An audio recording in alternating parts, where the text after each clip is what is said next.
for taking time to join us today during the last 2 weeks of August recess for today's Coalition for Health Funding's budget panel. I'm Erin Morton, Executive Director of the Coalition. And before we begin, I just want to go over a couple of housekeeping items. We are, as you can see, using the Zoom meeting platform. This is so that we can have an interactive conversation with our guests when they're finished with their presentations. But I am going to ask all audience members to remain muted until we get to the Q&A session. And you can either, if you have a question, you're welcome to type it into the chat at any time, and we'll collect those, or you can raise your Zoom hand if you want to ask your question live. If you are submitting a question in the chat, just include the name of your organization. I think I know a lot of them, but not all of them, so would love to be able to say where you're coming from to our speakers. And I did mention, but in case you missed it, we are recording today's event, so be forewarned, and we'll do our best to share it on the CHF website. We're not going to publicize it or share it broadly, but we did want to make it available at least to the CHF members who aren't able to come today. So I know that we're all following this year's budget process really closely. Some of us are probably feeling a bit anxious about what lies ahead between regular FY22 appropriations, the debt ceiling, and reconciliation. There's a lot to stay on top of. And of course, we're all most interested in what all of this will mean for public health funding and the vital clinical and research activities that are funded across HHS. And as we continue to battle COVID-19 and its wide-ranging effects on our nation's public health, timely federal funding for healthcare has never been more critical. So today, CHF is pleased to welcome two speakers, Bill Hoagland and Zach Moller, who are going to help shed some light on what lies ahead, or do the best they can to help shed some light on that. You can read their full bios on their websites, but I do want to briefly introduce them before I turn it over to Bill to get started. So Bill Hoagland is a Senior Vice President at the Bipartisan Policy Center, where he focuses on health and economic policy analysis. Before joining BPC in 2012, Bill worked for Cigna on healthcare reform issues. And prior to that, spent 33 years in federal government service, including 25 years with the Senate as Director of Budget and Appropriations in the Office of Senate Majority Leader Bill Frist, and as a staff member and director of the Senate Budget Committee for Senator Pete Domenici. Our second panelist, Zach Moller, is Director of the Economic Program at Third Way, where he oversees a team that specializes in developing innovative economic policy. Prior to joining Third Way, Zach spent 3 years at the Senate Budget Committee working on economic and revenue issues under chairs Patty Murray and Kent Conrad, and worked as a senior policy analyst at the Committee for Responsible Federal Budget on Budget Process Reform. Zach and Bill, we're really excited to have you both with us today. And so without further delay, I think we'll pull up Zach or Bill's slides, and I'm going to turn it over, Bill, to you to give us the sort of 30,000 foot overview of where things are right now. I know you're going to talk a little bit about FY22, the debt ceiling, and a little bit on budget reconciliation as well. So Bill, over to you. Thank you, Erin, and thank you for the invitation to talk to the coalition this morning. It's a difficult discussion to go through here, but I'll try to give you my best thinking as to where things stand today.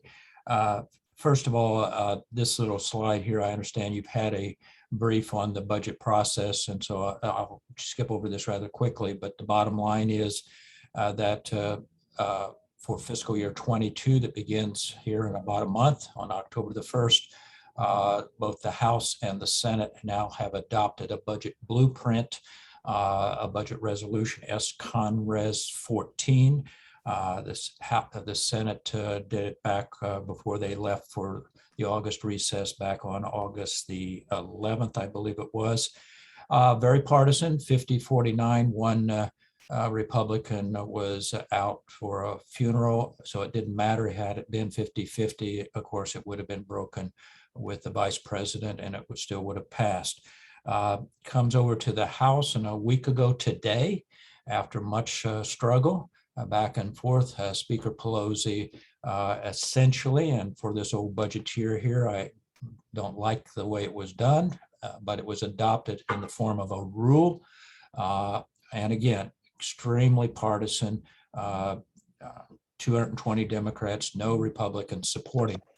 So that sets up the process for reconciliation, which we'll get to in a moment here, in terms of where it's headed. So next slide is fine, put it up. This September is going to be really critical. It's going to be very active.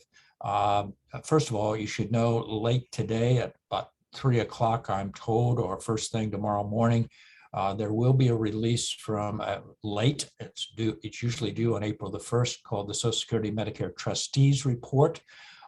Important there as it relates to HI Trust Fund, which I think will show exhaustion of HI somewhere around 2023, not that far off. Social Security a little bit further out in terms of the exhaustion, but that will come out right at the time that Congress is considering expansion, of course, of a number of Medicare benefits in the hearing, dental, and vision area. But I wanted to make sure you're aware that that report comes out here later today. I am told, and this, as you probably are all finding out, it's very difficult to get information. It's almost shut away staff, but beginning after while the House is out until the 19th, after Yom Kippur, which is I think the 16th and 17th, and the Senate doesn't come back until the 13th, effectively the 12th. The committee staffs are working, and I am told that there will be a markup within the House Ways and Means Committee on September the 9th, 10th, 13th, and waiting until the 14th to actually do the pay-fors for everything that they have wanted to do, what they're putting on the table to meet their instruction. I will note, and Zach will get into this a little bit more detail, that technically the budget resolution has adopted now, S-Conres 14 set September the 16th there as the date for the committees to report back. It's meaningless date, to be quite frankly. It doesn't matter. It doesn't hold, nobody goes to jail if they don't hit that date. But the committees are to report meet their instructions back to it. The Energy and Commerce Committee also is scheduled on September the 13th, as I understand, to mark up its meeting its instructions to report back to the Budget Committee. I have no inside information, but all this would suggest, if they can, committees in the House can meet and put their instructions together, get it to the House Budget Committee, which bundles it up. And as you all know, the budget committees cannot make any changes to what's reported to them. Then it would appear as though the schedule would suggest that sometime during that week of September the 20th to 24th, that the House would take up this major reconciliation bill. That is because the rule that was adopted that put in place the resolution also included after much back and forth, an automatic discharge or automatic consideration of BIF, the bipartisan infrastructure package, on the 27th. The deal being, of course, that the moderates have asked that we vote on that infrastructure bill. And I think it's Speaker Pelosi's goal then to be able to say she's passed a budget reconciliation bill. Obviously, that will take some time because if the House can pass it, and I'm going to go out on a limb here. It's going to be tough because this is a very big package, and a lot of disparate positions, both in the Democratic Party. It will be partisan. If they can pass it, though, it will go over to the House, to the Senate, where my old stomping ground. Hard for this old staff director of a Senate Budget Committee to say this, but it will not go to committee. It will be placed on the calendar. It will not, in the Senate, it will not might be marked up in the committees. That's why between now and the time the House, the behind the scenes work between Senate staff and House staff, so that whatever comes out of the House will hopefully not require major amendments in the Senate. If it does, once it comes to the Senate, if it makes it to the Senate, I am sure that Majority Leader Schumer will probably have a Senate amendment, correcting amendment, but that will require the usual 20 hours of debate and vote-a-rama. And now we're not dealing with monopoly money. We're dealing with real money now. And so it'll take some time to get it out of the Senate. And then if they make any modifications, it of course comes back to the House. And so we're into October before if all this works out as the leader, speaker, and majority leader plan. On top of all that, of course, is, as Aaron has indicated, we were going to, there's only been, there's seven, the mini bus appropriation bill that passed in the House last week in July, 7 of the 12. I know most of you are very familiar with this. It does include the labor HHS major appropriation bill. But I would just point out that there has been zero action on the Senate floor for any fiscal year 22 appropriation bills. There are 3 committees that have reported: Ag, Energy, and Commerce, MilCon, but there has been no action in the United States Senate. And given this time frame and the September deadline here, you can see we'll be dealing with a continuing resolution, or we'll deal with a government shutdown until we figure out how to tie this all together. And then on top of everything else, something that we focus on here at the Bipartisan Policy Center is something called the statutory debt limit. This, as many of you know, is a requirement in law that the federal government cannot have outstanding at any one time more than X billion dollars, or X trillion dollars now in debt. We reached that back at the end of July. The Treasury is operating under what we call extraordinary measures to keep us flush, to be able to pay our bills, our interest payments, and benefits going out. We have a little model here at BPC that we will probably around September the 8th or 9th try to pinpoint a little bit more clearly when we think we reach this date in which we actually default, something that's never occurred, at least never occurred in my history, my time, nor I think in the country's history have the federal government really defaulted. Maybe a small technical default one time, but as Zach and I discussed yesterday, that's more serious than a government shutdown. To have the federal government lose its statutory, its debt, be unable to maintain its debt is a real serious economic blow. When will that happen? It requires passage of a piece of legislation that would require right now 60 votes in the United States Senate, because the Speaker or the Minority Leader McConnell says there will be no Republican votes for increasing the debt limit. This is very dangerous. I'm only speculating. I'm not revealing anything because we have not finished our modeling on this, but we think that sometime between the middle of October, I'll pick a date, my birthday, October the 15th, sometime between October the 15th and the middle of November, we have serious problems coming with the statutory debt limit. You roll all this together, we have a very important and serious month coming up here, starting tomorrow with September. In order to avoid duplicating what I know Zach is going to show, just let me put up a couple of quick slides here. The next slide, please. I just want to come back to one that Zach will go into a little bit more detail. This is the actual Congressional Budget Impoundment Control Act statutory language.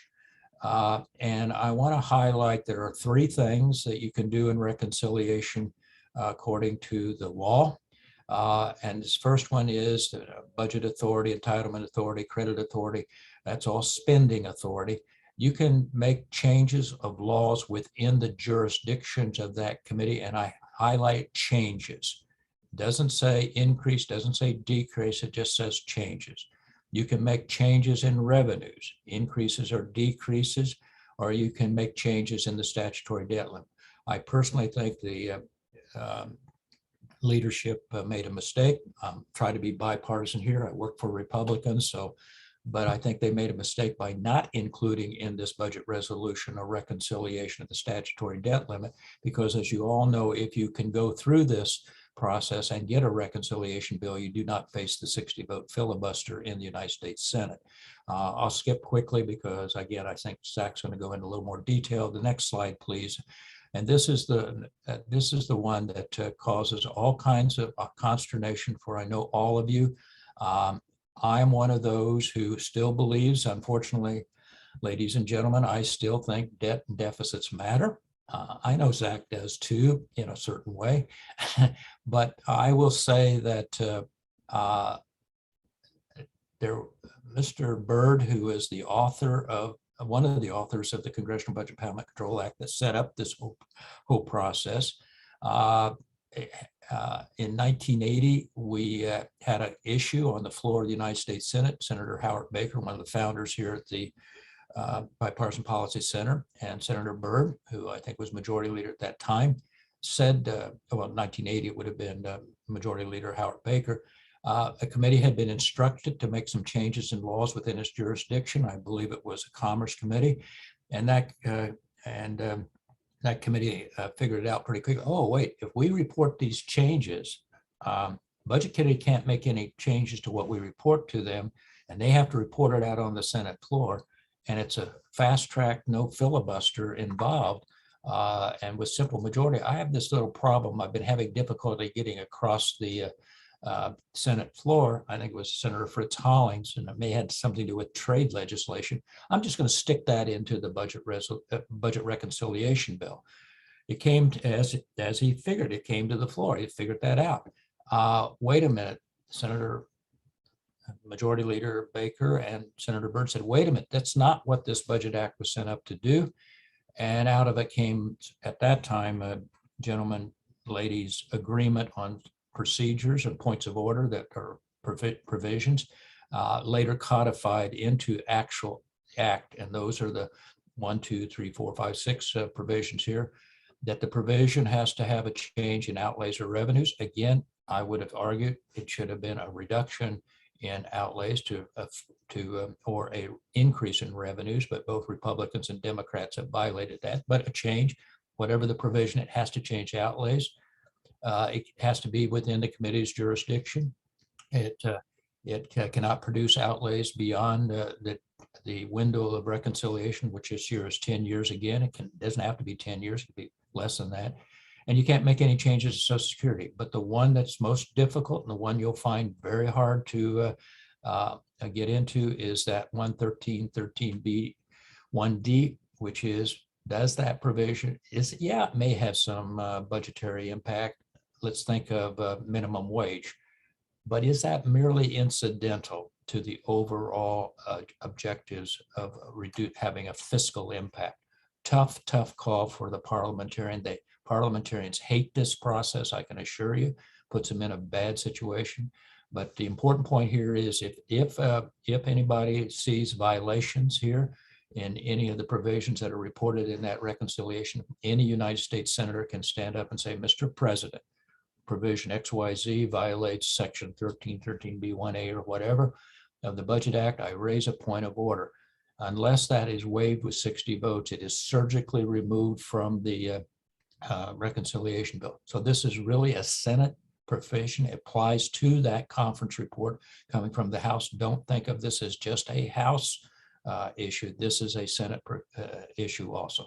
This is the issue that we're going to come to in dealing with a lot of what I know are provisions that you're interested in from the coalition's perspective, and whether it is normally subject provisions in the public health area from my perspective historically have been subject to appropriation. That does not have a direct budgetary impact because it's subject to later action. So that's why we've never done had appropriations. If you try to authorize a program in a budget, in a reconciliation, you can try, but it has no budgetary consequence. So it could be surgically removed under the Byrd rule. But if you convert that appropriation into a direct spending program, and something as a budgeteer, I am very concerned about having more mandatory spending. You could, I guess, get around some of these provisions. With that, I think going long enough, and I'll turn it over to Zach, who will fill in a little bit more details. Thanks, Bill. That was great. I already have lots of questions for you, but I will hold them for our Q&A, and we'll pull up Zach's slides here. And Zach, I will turn it over to you as soon as Lindsay's able to get your slides up. Thank you, Erin, and thank you so much for having me here today to talk about something that is near and dear to my heart, budget reconciliation. I know I'm a strange person with that enjoys talking about this stuff a lot, but it's, you know, it's just the way it's my, I like to think of it as my nerdy passion project. So let's go to the first slide here for a second, and I just want to start here to point out the interconnectedness of reconciliation and the standard budget process. President Joe Biden drafted his proposed budget. His proposed budget, although it came out later than everyone would have liked this year, helps inform both the appropriations process and the budget process, the budget resolution process. The budget resolution, which we're talking about, the FY22 budget resolution here, which we're using for budget reconciliation, also has the 302A allocation, the big pool of money that appropriators will then divide up into their 302B allocations between their subcommittees. But because those two are interrelated, how we use reconciliation and the budget resolution impacts conceptually impacts the appropriations process. So while we are focusing so intently on budget reconciliation from the budget resolution, it does have an impact on the appropriations process. Now, but because reconciliation is generally a partisan process, it's certainly a majoritarian process, but the appropriations process is subject to the filibuster. These things are starting to become more and more interconnected and more intertwined. Because appropriations can be filibustered, because the debt limit wasn't included in reconciliation instructions, because the Minority Leader Mitch McConnell is saying, I don't want to provide votes for these things, we're reaching a point where everything is more and more interconnected. The success or failure of budget reconciliation, the timing of when that goes, relates now to how the debt limit is resolved, relates to whether or not there is a government shutdown or a continuing resolution, or they can reach a deal on appropriations. So it's just very important to flag that it's all becoming more and more interrelated. So now the most immediate focus is on the committees, writing reconciliation and the bill. So, are writing their reconciliation bills. And I know Bill covered a lot of this, so I'll be brief. But let's go to the next slide, please.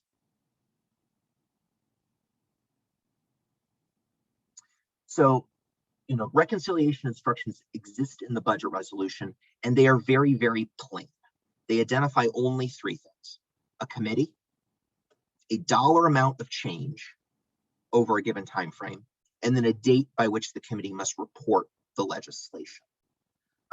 That's very, very, very bare bones. Let's go to the next slide. So then in this slide, this is an example from the legislative text of the FY22 resolution, and I'm focusing here on the Finance Committee's instruction and the Health Committee's instruction, as that's most relevant to all of you. The Finance Committee's instruction was pretty plain.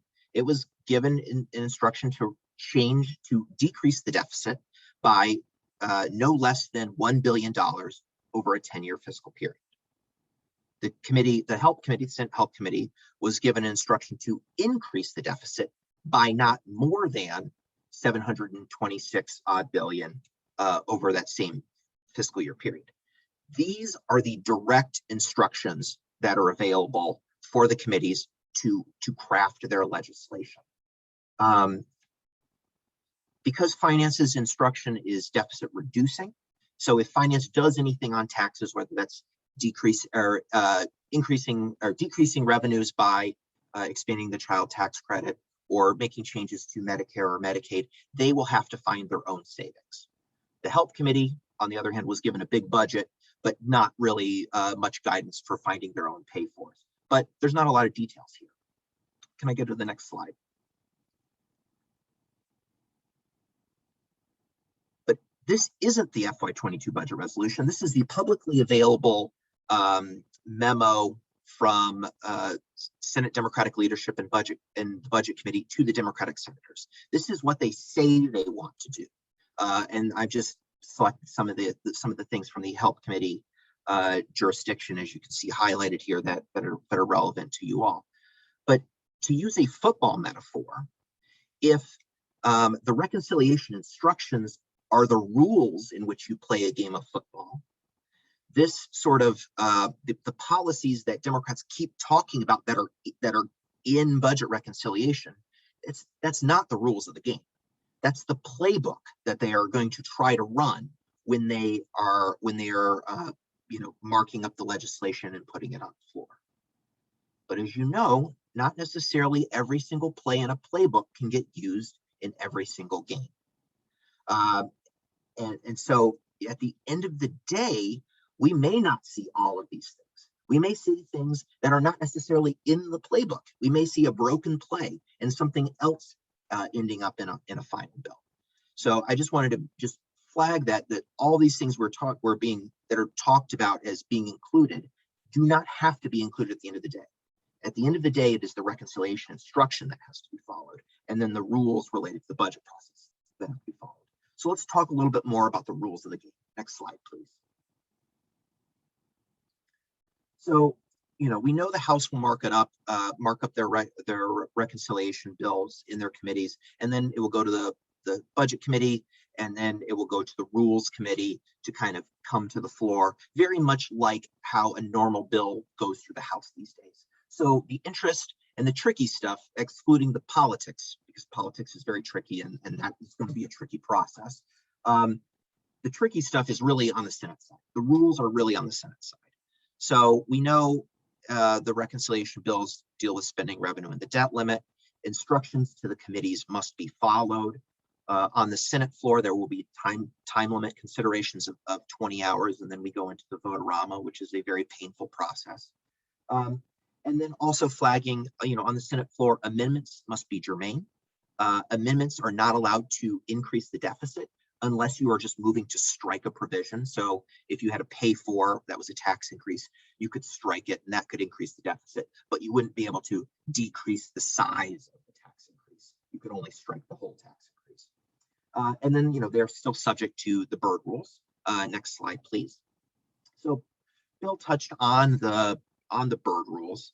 And I just want to reiterate a few different things, that it's important that, these things, what's in the bill has to produce a change in outlays or revenues. If it has a negative deficit impact, it increases the deficit either through outlay increases or revenue decreases, and the committee is not following its instruction, then those sorts of things can bring a bill in line via cost. If it's outside of the committee of jurisdiction that submitted the title, that's not allowed and can be struck. The merely incidental test is whether or not, if something produces a change in outlays or revenues, is that change merely incidental to the non-budgetary components of the provision, and I'll get into more of this in a little bit. Would it increase the deficit in any fiscal year beyond the budget window? So this essentially means that a lot of policy, especially under the Help Committee's title, will be temporary. There will not be permanent spending under the Help Committee jurisdiction unless the Help Committee can find offsets within its jurisdiction to offset that change going forward in the future. So we may see 8 years of policy, 5 years of policy, 3 years of policy, depending on how they want to construct that. It will not be a lot of permanent changes to healthcare policy under the Help Committee jurisdiction. And then you can't change Social Security under budget reconciliation. Next slide, please. So To keep with the football metaphor, we know the playbook. We know, Democrats have said what their playbook is, what all the things they want to do are. But let's talk about the type of legal plays that they will be able to do. So here are some things that are clearly allowed under budget reconciliation. The first thing is I call changing rates and changing dates. These are, increasing the top marginal tax rate, changing the corporate income tax rate, changing the date in which a policy is enacted through, like unemployment insurance expirations, for example. You can change tax policy. There's a lot of tax changes that are allowed under budget reconciliation. I have this provision this phrase that says it's not too specific, and I like to think about it like a tax change for an electric car. You can have a tax credit for electric cars, but if you create a tax credit in such a way that it only affects Teslas, then maybe you're getting too specific for the parliamentarian, and then you're running into the merely incidental question. And I'll have a little bit more on that in an upcoming slide. Other things that are clearly allowed are expanding or trimming existing mandatory spending. We can find ways to save money in the Medicare program. We can find ways to expand the Medicare program. Those are clearly allowed. And then we can establish new direct spending programs, as long as you're not violating the other rules and parts of the Congressional Budget Act. Now, the next slide, please. And then there are some plays that Democrats might want to run that are not allowed. You can't change Social Security. Importantly, you cannot do things that do not score, which are a lot of regulation. A lot of regulatory policy cannot be done under budget reconciliation. This could include things like the creation of new points of order in the House or the Senate, changes to civil or criminal code. You are not allowed to do things that are from the wrong committees. So if a committee who has jurisdiction over international health is not brought to the dance, they do not have a reconciliation instruction, then you are not going to be allowing, then that committee who has jurisdiction over international issues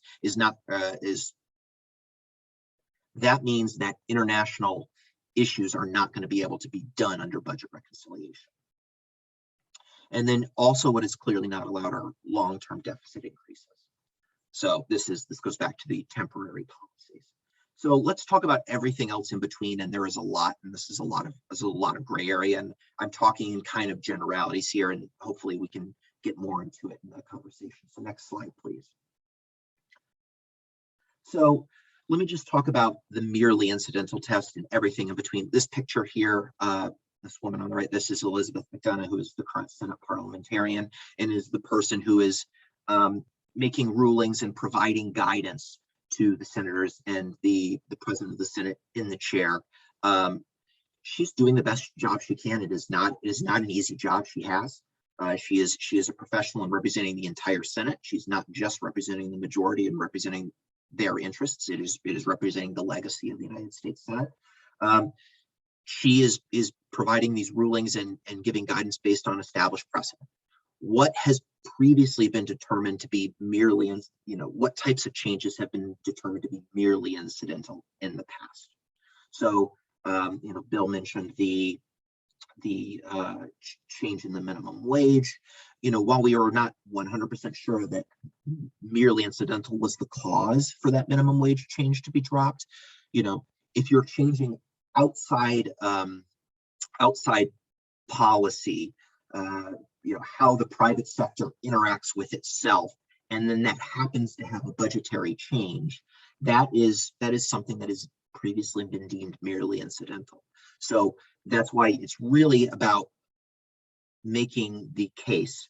What are you doing?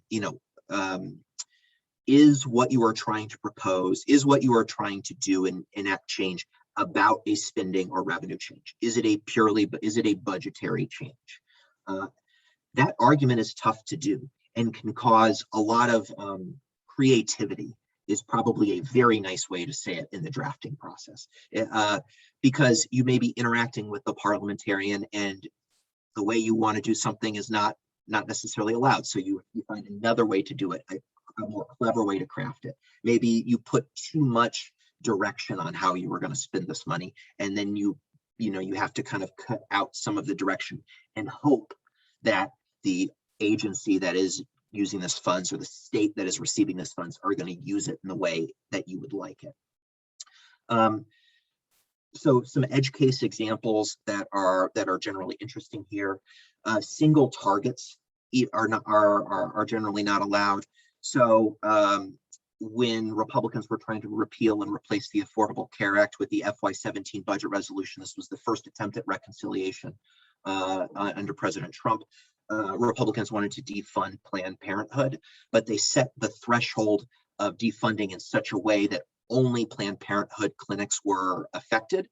And thus, to get around that, Republicans changed this dollar amount threshold so that more than just Planned Parenthood providers of abortion services would lose their funding. And so that was a way to get around this single target merely incidental issue. Waivers are generally not allowed, even though a waiver may affect how you are doing spending. In the Affordable Care Act, there was attempts to shield rural areas from IPAB. IPAB was the Independent Payments Advisory Board. I think I've got that right. That's a little bit before my time, and I'm not a healthcare policy expert, but attempts to providing waivers to specific areas are generally not allowed under budget reconciliation. And then changing regulations on industries, but not changing how industries are paid by the government. Things like essential health benefits and the types of things that insurance companies provide, that has been previously ruled as, even though it may have a fiscal impact, that fiscal impact is merely incidental. So there's a lot going on there. And when I talk to Democratic offices predominantly to talk about budget reconciliation, I just try to tell them a few simple things. You have to be able to be making this argument that what you are doing is about spending and revenue changes. All your corresponding language you need to be able to tie it back to that spending and revenue change. And you need backup plans. If you want to propose a brand new mandatory spending program with all of the different types of good, thoughtful policy that you want, you need a backup plan. You need to find an existing authorization that exists somewhere in the law that you can just top up with a pool of money. It may not be pretty, it may not be nice, and it may not be exactly what you want to do, but if you want your priorities to get into budget reconciliation, you need to have options. And so that, I think, is all of my slides, and I will turn it back over to you, Erin. Thanks, Zach. Thanks to both of you for really educational and interesting overviews of kind of where we are right now. I am going to encourage our members to, if you're up for it, turn on your cameras and think about your questions. Feel free to put up your Zoom hands if you would like to. Otherwise, go ahead and type your questions into the chat, but happy to have a dialogue here. And I'm going to get us started, and I'm going to say, let's go back to the debt ceiling for a second. We had some really good discussion on this in our prep session yesterday, and it's clear that you both see defaulting on our debt as a non-option. And so I'm going to sort of push us a little bit to talk about what are the options going forward, and how do we maybe see any potential ways out of this, kind of tying these three things together that you guys talked so much about. And up to you guys who wants to start. I'll toss it out. I'll start. Let me make one quick observation, though, on Zach's nice, excellent presentation on the parliamentarian, since I've worked with a lot of parliamentarians and have worked with Elizabeth and her staff while I was in the Senate. She was not the primary parliamentarian, but assistant. The parliamentarian does not rule. She advises who's sitting in the chair. And historically and generally, who's sitting in the chair will simply follow the advice of the parliamentarian. But there's no guarantee of that. And it's dangerous, and it'd be a dangerous situation, but it is possible that who's sitting in the chair would say, I disagree with the parliamentarian. At which time then somebody will appeal the ruling of the chair. Unfortunately, it takes 60 votes to waive the point of order. It would take 60 votes to overcome the ruling of the chair. In the words of one former parliamentarian, this would be what a revolting development this would be. It would be extremely explosive, but I just want to make that point. As it relates to debt limit, listen, I don't think we're going to default. I think we're going to go right up to the edge. I think because the outcome from a default, as I say, is just catastrophic from my perspective. In the midst of everything else that's going on, COVID and government spending and reconciliation, to have this on top of it would be just terrible. Not to say that it won't be difficult. We've been here before. Couple of possibilities. Number one, on that continuing resolution that they'll have to pass to keep government from shutting down, maybe the House can simply put a suspension of the debt limit on that particular CR that's sent over to the Senate. In the Senate immediately, Mr. Schumer would file cloture on that continuing resolution. That requires 60 votes. I would argue that the Republicans could vote for that because they don't want to be associated with government shutdown. That simply gets them to then to voting on the final, so they could go to a simple majority on the continuing resolution with the suspension. That is one possibility. Another possibility is something that is being discussed, has been discussed this week. A little pretentious for me to raise it here with some discussions I've had, but is something that was called the McConnell rule.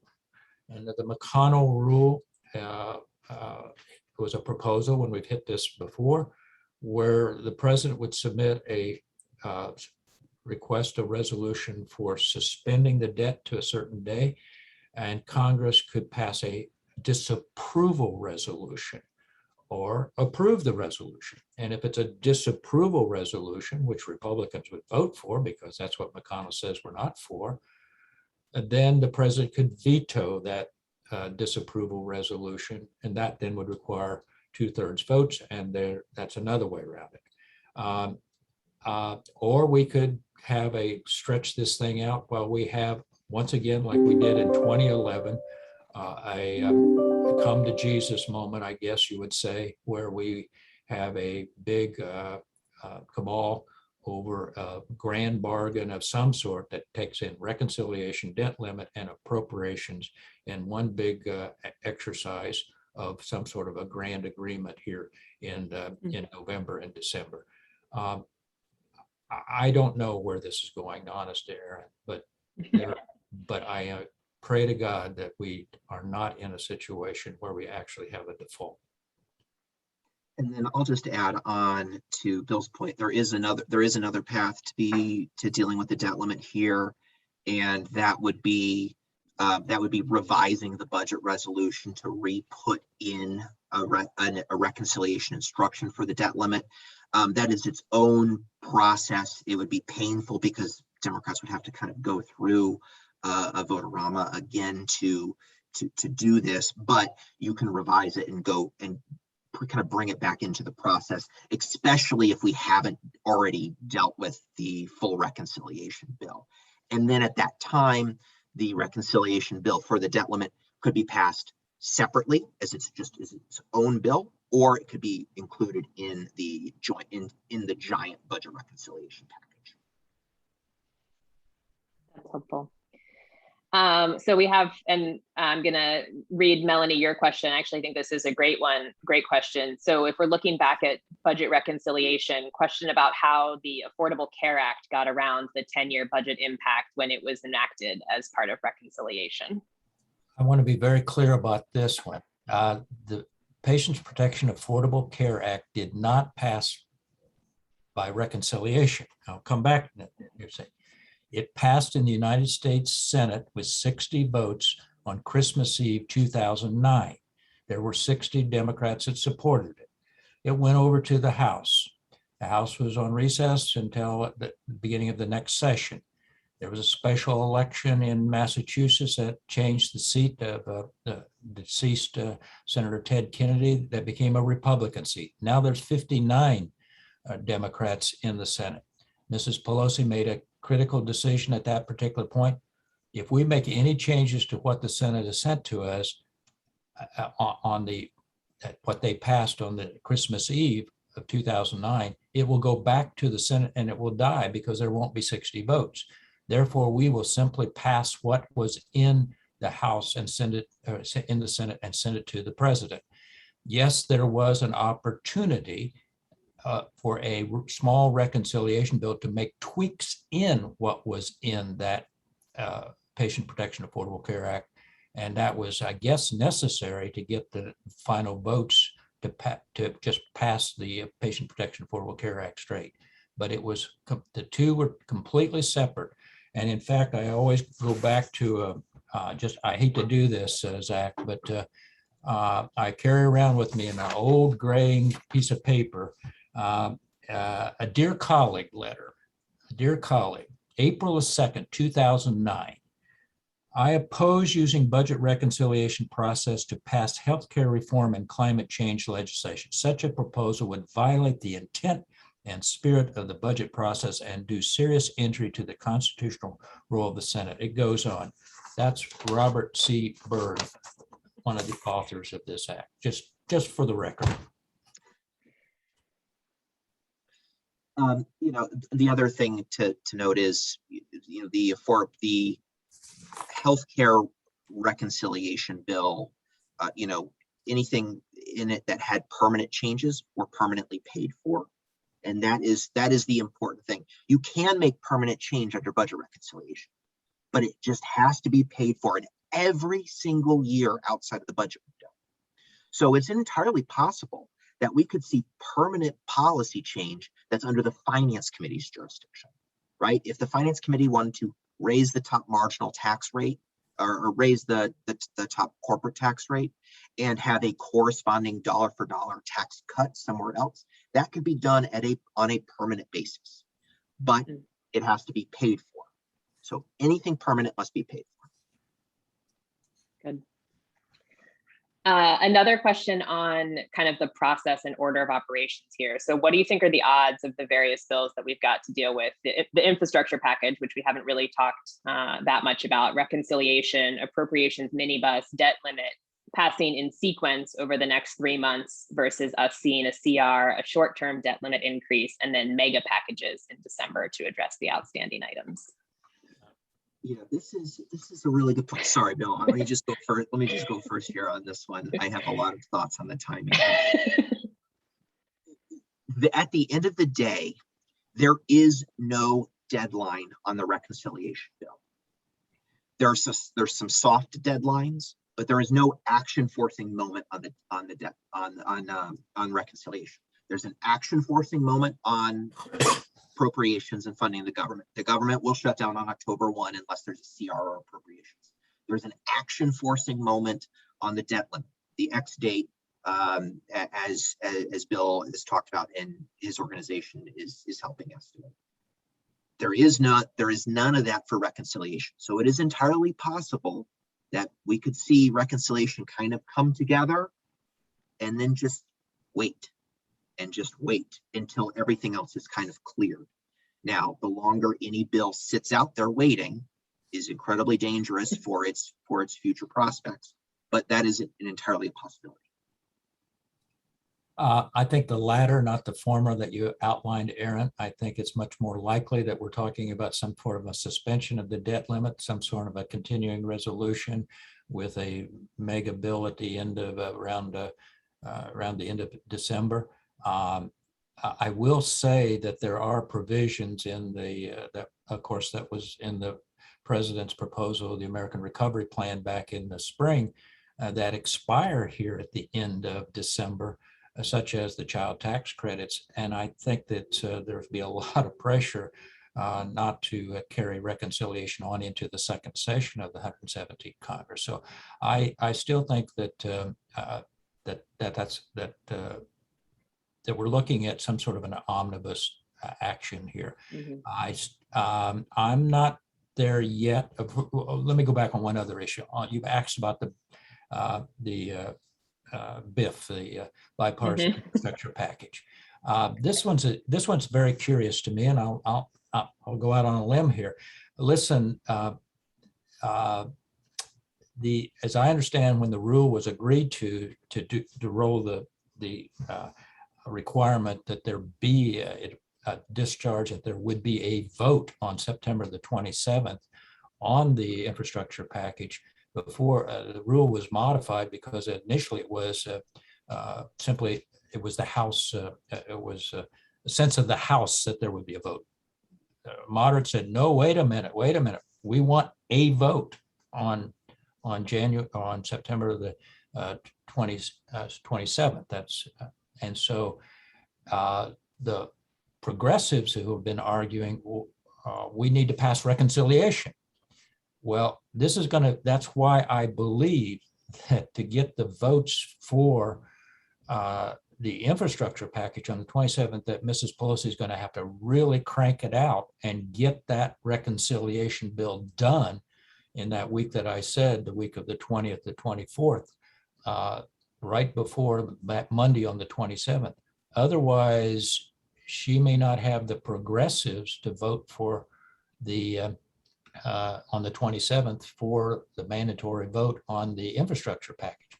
Maybe be interesting that there would be enough Republicans that would vote for the infrastructure package to offset the loss. But that's the progressives, as I understand, could be as many as 100 votes in the House. So I don't know, but that one's going to be a very interesting, because that's why they have to do the reconciliation, get it done in the House that week of September the 20th to 24th. And by the way, one could also make the argument that's not reconciliation yet. It still has to go over to the Senate, and maybe that would also, I don't know how far the progressives want to push this, but they may say, no, we want to see it signed into law before we vote for infrastructure. We've got a mess coming. We got a mess. Yeah, it is going to be a mess, and but this is the job. This is Nancy Pelosi's job. No one knows her caucus better than her. It's very, very, very difficult to bet against her. And we have yet to see. I don't think we've seen a lot of intense pressure from the White House on congressional Democrats either. We'll see what happens when that operation ramps up as this all kind of comes together. So we have a question about sort of the impact of all of this on public health infrastructure funding and public health specifically. And I'm kind of curious, the government's invested a lot of money in the COVID-19 response to date.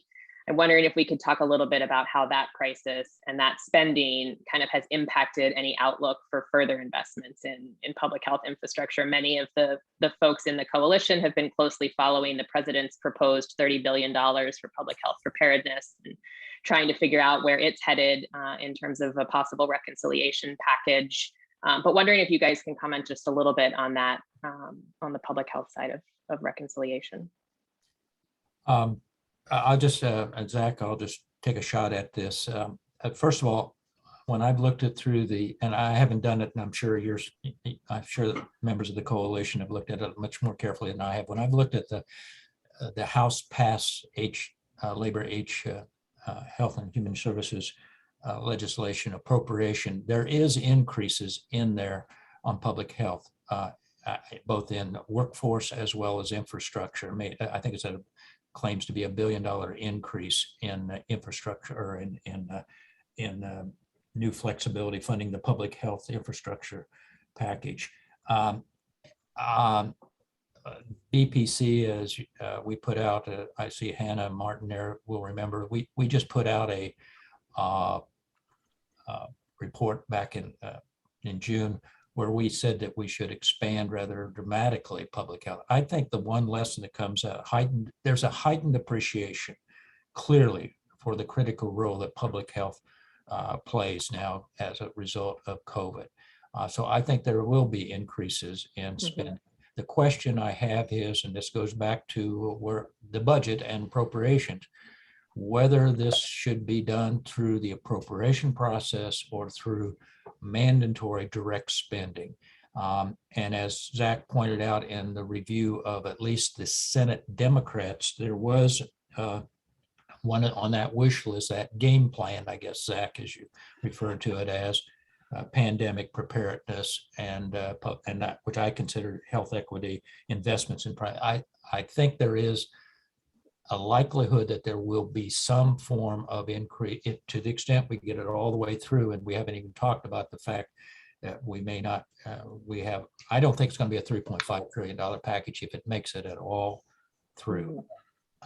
But there will, I think the Committee on Health, Education, and Labor, which by the way is the committee that Mr. Sanders is on, he's not on finance. I think there will be a good possibility that there will be direct spending for some form of pandemic intervention, somewhat along the lines of what we at the BPC had argued for, which was a permanent annual, some form of a permanent annual mandatory appropriation, and not make so that we could have some stability in funding for public health. You know, I'll just echo what Bill said and say, yes, there is part of this that will be dealt with in the annual appropriations process, and you know that will be separate than budget reconciliation. But under the reconciliation instruction for the Health Committee, you know, the Health Committee has a lot of different things it's doing. Senator Patty Murray has substantial priorities between things related to, you know, childcare, higher education, you know, and healthcare changes. And then there's a lot of different things, but it's a very large allocation, large instruction that could be allowed there. But that being said, if the 3.5 of gross policy starts to shrink as a result of negotiations, where are their haircuts? What committees will see decreases in how they are spending? And will that spending either decrease in dollars per year or decrease in number of years of policy? Those are the kind of the options. So if the original goal was 60 billion of public health funding over 10 years, does it become 30 billion over 5? Does it become 30 billion over 10? And then it's less kind of each year. Those are the types of options and the political questions that Democrats will have to be wrangling with within the caucus as they figure out if the top line starts to move down, where do cuts come from? Yeah. We have one last question that just came in, and I know we're right at time. So in our last sort of 30 seconds apiece, you know, one of the other concerns that we've seen with public health funding is moving existing public health funding or redistributing it to pay for other crises. And wondering if you can comment a little bit on how that might be prevented or what could be done to sort of keep some of that existing COVID relief funding or public health funding for its original intention. I know the question and I understand the issue, and the only way I can see that can be prevented in the future is actually having statutory language that somehow prevents it from happening. But then that statutory language can be changed. And so I don't know how you can completely avoid that. I would hope that given coming out of out of the current pandemic, that there will be a recognition that, wait a minute, we shouldn't be dipping into those funds again. Those are there for specifically for preparation for the next pandemic. Yeah, and I'll agree with Bill. It's difficult for the next one Congress to tie the hands of the next Congress. There is limitations within the administration to be able to just automatically repurpose this thing. This is part of the budget and Impoundment Control Act. This is the impoundment side. So there are some limits that are already in place. But if Congress wants to pull the money for a pay for something else, or say we did all of this for COVID-19 and now we want it to be for COVID-19 and other things, that's tough to do. Yeah. No, that's a great point. And I'll apologize for running us a minute over. I feel like we could keep going for another half an hour at least or more with questions. And I really appreciate you guys taking the time to dive into this in so much detail and answering at least most of the questions that have come in so far from our members. Really just want to extend our thanks to both of you for joining us today. And hopefully we can continue this conversation maybe in a couple of months. We'll revisit where things are and reach back out to you all. But I'm going to close us out there and thank everyone for joining us today. Again, we will share the recording on the CHF website, hopefully as soon as we can, and want to thank everybody for submitting your excellent questions along the way. And with that, have a great rest of your day. Thanks all.